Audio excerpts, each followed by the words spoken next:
અમરેલી જિલ્લા ભાજપ કાર્યાલય ખાતે રાજકીય ડ્રામા સર્જાયો હતો। ભાજપમાંથી સસ્પેન્ડ કરાયેલ બે કાર્યકરોએ કાર્યાલય પહોંચી રાજીનામું આપ્યાની જાહેરાત કરી હતી કે જેના કારણે રાજકીય માહોલ ગરમાયો છે।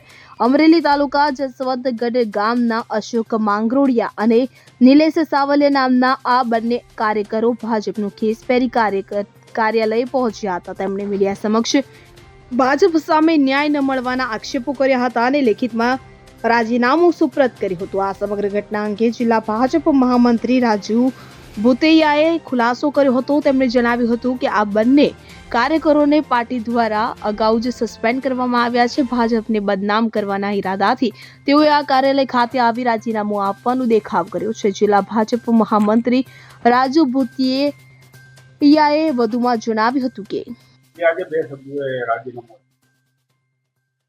અમારા સસ્પેન્ડેડ 29/12/2024 ના રોજ પ્રાથમિક સભ્ય પદેથી અમે સસ્પેન્ડ કરેલા અશોકભાઈ કનુભાઈ માંગરોળિયા, જસવંતગઢ, તાલુકો અમરેલી, જિલ્લો અમરેલી, અને અમારા નિલેશભાઈ વિરજીભાઈ સાવલિયા, જેઓ અમારા પ્રાથમિક સભ્ય પદે ભૂતકાળમાં ભારતીય જનતા પાર્ટીમાં કામ કરતા હતા, તેઓને કોઈ પણ સંજોગો વશાત એમની જે કાંઈ વ્યક્તિગત મંશાઓ પૂરી નહીં થવાના કારણે જે તે સમયે એણે પાર્ટી સામે બ્યુગલ કરેલું। એ દરમિયાન 29/12/2024 ના રોજ તત્કાલીન અમારા ત્યારે ભારતીય જનતા પાર્ટીના પ્રમુખ ઘનશ્યામભાઈ ત્રાપસિયા દ્વારા જેઓને પ્રાથમિક સભ્ય પદેથી પણ સસ્પેન્ડ કરેલ છે। એમ છતાંય અત્યારે સ્થાનિક સ્વરાજ્યની ચૂંટણીઓ જ્યારે નજીક આવી રહી હોય ત્યારે પોતાની વ્યક્તિગત મહેચ્છાઓ પૂર્ણ કરવા, વ્યક્તિગત પોતાને કોઈ મોટું બતાવવા અને એક નવી ફેશન ચાલે છે કે ભાજપમાં આમ છે ને તેમ છે, એટલે કે ભારતીય જનતા પાર્ટીને બદનામ કરવાનું એક કાવતરા રૂપે અને એક ષડયંત્ર સ્વરૂપે આજે એ લોકો ભારતીય જનતા પાર્ટીની ઓફિસે આવી અને પ્રાથમિક સભ્ય પદેથી અમને રાજીનામું આપીએ છે એવું રાજીનામું આપ્યું છે। અમે અત્યાર સુધી ભારતીય જનતા પાર્ટીમાં કાર્યકર્તા તરીકે એવું એ કામ કર્યું છે, એ બદલ એમનો આભાર માન્યો છે, ધન્યવાદ આપ્યો છે અને ભવિષ્યમાં કદાચ ભારતીય જનતા પાર્ટી છોડી અને અન્ય કોઈ વિચારધારા સ્વીકારે તો આ દેશમાં લોકશાહી છે, બંધારણીય હક મુજબ તેઓ કોઈ પણ વિચારધારા સાથે સહમત થઈ અને બીજી વિચારધારાને સ્વીકારે એની અમે એમને શુભેચ્છાઓ પાઠવેલ છે। મારું નામ નિલેશભાઈ વિરજીભાઈ સાવલિયા છે અને હું અમરેલી જિલ્લા યુવા ભાજપ કારોબારી સભ્ય હતો અને મેં એમાં રાજીનામું આજે આપેલું છે। 25 વર્ષથી આ ભાજપમાં મેં સેવા કરેલી છે, પણ અત્યારે કોઈ કાંઈ જૂના જે કોંગ્રેસમાંથી આવેલા છે એને આગળ કરે, અમને લોકોને સાઈડલાઈન કરી દીધા છે, જેથી અમે નારાજ છીએ, એટલે મેં રાજીનામું સુપ્રત કરી દીધેલ છે। કઈ વાતે નારાજગી હતી તમારે? નારાજગી બસ આ જ કે ભાઈ જૂના કાર્યકરને કોઈ બોલાવવા માંગતું નથી। કૌશિકભાઈ વેકરિયા જીતા પછી તો હાવ કોઈ બોલાવતું નથી, તો પછી આમાં રહીને શું ફાયદો એમ, એટલે મેં પછી રાજીનામું સુપ્રત કરી દીધેલ છે। જે તમે ભાજપને અલવિદા કીધું, શું કહો છો? ભારતીય જનતા પાર્ટીમાં છેલ્લા ઘણા સમયથી લેટરકાંડ બન્યો ત્યાર પછીના અલગ અલગ વિષયો સાથે ઘણી ગુગળામણ થતી હતી, ઘણો રાહ જોયો।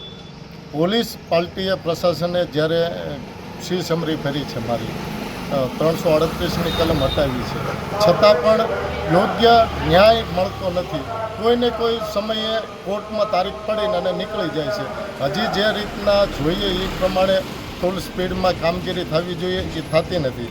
હું ભારતીય જનતા પાર્ટીનો અદનો કાર્યકર્તા ઘણા વર્ષો થયા, લગભગ 20 વર્ષથી વધારે સમયથી તો ભાજપ સાથે સક્રિય રીતના છું। પહેલાં રાષ્ટ્રીય સ્વયંસેવક સંઘ સાથે સ્વયંસેવક અલગ અલગ તાલુકાની જિલ્લાની જવાબદારીઓ નિભાવી ભારતીય જનતા પાર્ટીમાં સક્રિય થયો છું।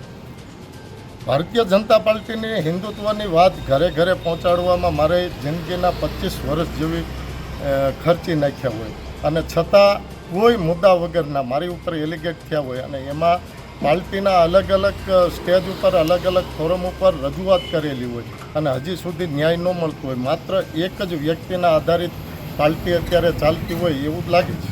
કઈ તરફ તમે વળશો? હવે કયો પક્ષ પકડશો? હજી કોઈ પણ પક્ષ પકડવા માટે કે જવા માટેની કોઈ તૈયારી નથી કરી। માત્ર અહીંયા થોડા દિવસ પહેલાં જ્યારે કાર્યક્રમ થયો હતો રાજ્ય લેવલનો, ત્યારે પણ સિનિયર આગેવાનોને અલગ પાડ્યા હતા અને અલગ આખો વિષય ઊભા કરીને અને હાલે છે। આ બધું જોઈને હવે એમ થાય છે કે ભાઈ પાર્ટી શ્યામાપ્રસાદ મુખર્જી, દીનદયાળ ઉપાધ્યાય, અટલ બિહારી વાજપેયી અને અહીંયા ગુજરાતના પનોતા પુત્ર કેશુબાપાના નામ ઉપર જેવી રીતના બુટ્ટો અત્યારની રાજનીતિમાં લાગી રહ્યો છે એટલે એમ થયું કે ભાઈ હવે ઘણું થયું, અહીંથી પૂરું કરું. મેહુલ ત્રિવેદી સાથે CN24 ન્યૂઝ. હવે જુઓ દેશ દુનિયાની તમામ ખબરો તમારી આંગળીના ટેરવે.